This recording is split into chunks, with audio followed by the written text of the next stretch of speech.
Robin Sharma की मशहूर किताब the monk who sold his Ferrari के ज्ञान को समझने के इस सफ़र में आपका स्वागत है। ये बस एक किताब नहीं है, ये एक ऐसी कहानी है जो हमें एक मकसद, खुशी और मन की शांति से भरी जिंदगी का रास्ता दिखाती है। तो चलिए सीधे कहानी में चलते हैं। ये कहानी है जूलियन मेंटल की, एक बहुत ही कामयाब वकील जिनके पास ऐसा लगता था कि उनके पास सब कुछ है। मतलब बाहर से अगर कोई उनकी जिंदगी को देखे तो सब कुछ परफेक्ट था। आलीशान घर, प्राइवेट जेट और हाँ, वो शानदार लाल फेरारी। लेकिन अंदर की कहानी बिल्कुल अलग थी। वो हमेशा तनाव में रहते थे, अंदर से बिल्कुल खोखले, दिन में 18-18 घंटे काम। और इसका नतीजा तलाक हो गया और वो अपने परिवार से भी बिल्कुल दूर हो गए। और सबसे चौंकाने वाली बात जानते हैं क्या है? सिर्फ 55 साल की उम्र में उस बेहिसाब स्ट्रेस ने उन्हें इतना बूढ़ा कर दिया था कि वो 80 साल के दिखने लगे थे। और फिर एक दिन कोर्ट रूम में बहस चल रही थी और बीचों बीच उन्हें एक जबरदस्त दिल का दौरा पड़ा। यही वो पल था, वो वेकअप कॉल जिसने जूलियन को अपनी जिंदगी का आईना दिखा दिया। डॉक्टर ने तो साफ साफ कह दिया, या तो बदल जाओ या फिर खत्म हो जाओ। और इस चेतावनी ने जूलियन को अंदर तक हिला दिया। उन्होंने एक बहुत बड़ा और बहुत हिम्मत वाला फैसला लिया। उन्होंने अपना सब कुछ बेच दिया, वो आलीशान घर, वो जेट और हाँ, अपनी प्यारी फेरारी भी। और वो निकल पड़े भारत की ओर, जिंदगी का असली मतलब खोजने के लिए। तो जूलियन की कहानी से हमारा सफर शुरू होता है। आगे हम जानेंगे संतों की एक अजीब सी कहानी के बारे में, फिर उससे निकले जीवन के 7 रहस्यों को समझेंगे और आखिर में बात करेंगे कि एक सार्थक और प्रबुद्ध जीवन कैसे जिया जा सकता है। तो जूलियन भारत में हिमालय की ऊंचाइयों पर पहुंचते हैं, जहां उनकी मुलाकात योगी रमन नाम के एक पहुंचे हुए संत से होती है। योगी रमन जूलियन को जिंदगी का ज्ञान देने के लिए तैयार हो जाते हैं, लेकिन एक बहुत ही अजीब और रहस्यमयी कहानी के जरिए। तो चलिए उस कहानी को हम भी सुनते हैं। जरा सोचिए, एक बहुत ही हरा भरा खूबसूरत सा बगीचा है, हर तरफ रंग बिरंगे फूल खिले हैं, शांति है।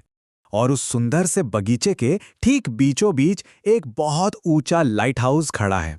अचानक उस लाइट हाउस का दरवाजा खुलता है और उसमें से एक 9 फुट लंबा सूमो पहलवान बाहर आता है। और उसने पहना क्या है? सिर्फ एक गुलाबी रंग का तार। है ना अजीब? वो पहलवान बगीचे में टहल ही रहा होता है कि उसे एक सुनहरी स्टॉपवॉच मिलती है। लेकिन जैसे ही वो उसे उठाने के लिए झुकता है, उसका पैर फिसलता है और वो वहीं बेहोश होकर गिर जाता है। थोड़ी देर बाद पास में खिले पीले गुलाबों की भीनी भीनी खुशबू से उसे होश आता है और जैसे ही वो अपनी आंखें खोलता है, उसे अपने सामने चमकते हुए हीरों से बना एक रास्ता दिखाई देता है। अब सवाल ये है कि इस अजीब गरीब कहानी का आखिर मतलब क्या है? जैसा जूलियन को लगा, ये कोई बेमतलब की पहेली नहीं थी। ये कहानी असल में एक कोड है, एक नक्शा, जिसमें एक शानदार जिंदगी जीने के 7 रहस्य छिपे हैं।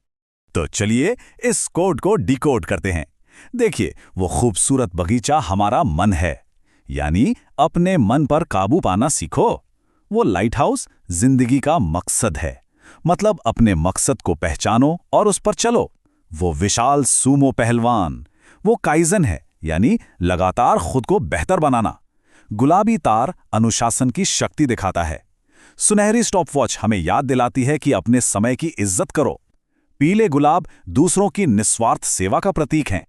और वो हीरों का रास्ता, वो सिखाता है कि वर्तमान में जियो, क्योंकि हर पल एक हीरे की तरह कीमती है। अब ये काइजन क्या है, जो सुमो पहलवान का प्रतीक था? काइजन एक जापानीज फिलॉसफी है।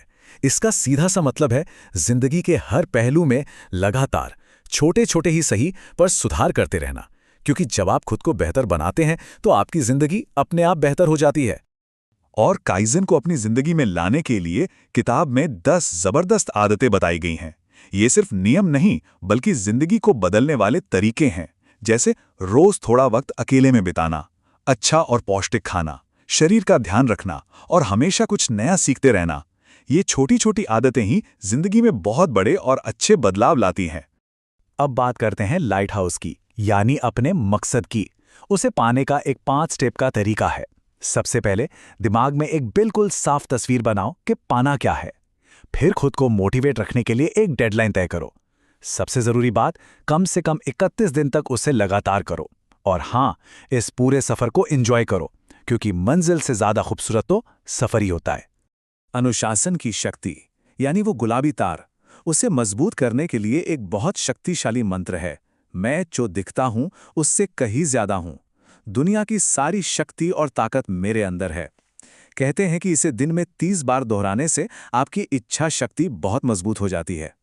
और समय, यानी वो सुनहरी स्टॉपवॉच, उसकी इज्जत करने के लिए 80-20 का नियम हमेशा याद रखें। ये नियम कहता है कि हमारे 80% नतीजे सिर्फ 20% कामों से आते हैं। तो उन जरूरी कामों पर फोकस करें जो सच में मायने रखते हैं और बाकी चीजों को ना कहना सीखें। तो जब हम इन 7 गुणों को एक साथ अपनी जिंदगी में उतारते हैं, तभी एक खुशहाल और सार्थक जीवन बनता है। ये अलग अलग नियम नहीं हैं, बल्कि ये सब मिलकर जीने का एक पूरा नजरिया बनाते हैं। और शायद इस पूरी किताब का जो सार है वो इस एक लाइन में छिपा है कि खुशी मंजिल नहीं बल्कि सफर है। असली मजाक कुछ पाने में नहीं बल्कि उसे पाने की कोशिश में, हर दिन जीने और बेहतर बनने की प्रक्रिया में है। और यही बात हमें आखिरी और सबसे जरूरी गुण पर लाती है, आज में जीना। ना तो बीते हुए कल के कैदी बनकर रहो और ना ही आने वाले कल की चिंता में डूबे रहो। हमारे पास सच में जो तोहफा है वो सिर्फ आज है। जिंदगी की छोटी छोटी खुशियों को महसूस करो, क्योंकि यही तो हमारी जिंदगी के असली हीरे हैं। तो अब एक सवाल खुद से पूछने वाला है, इन 7 गुणों में से वो कौन सा एक गुण है जिसे कोई भी अपनी जिंदगी में आज से ही अपनाना शुरू करेगा?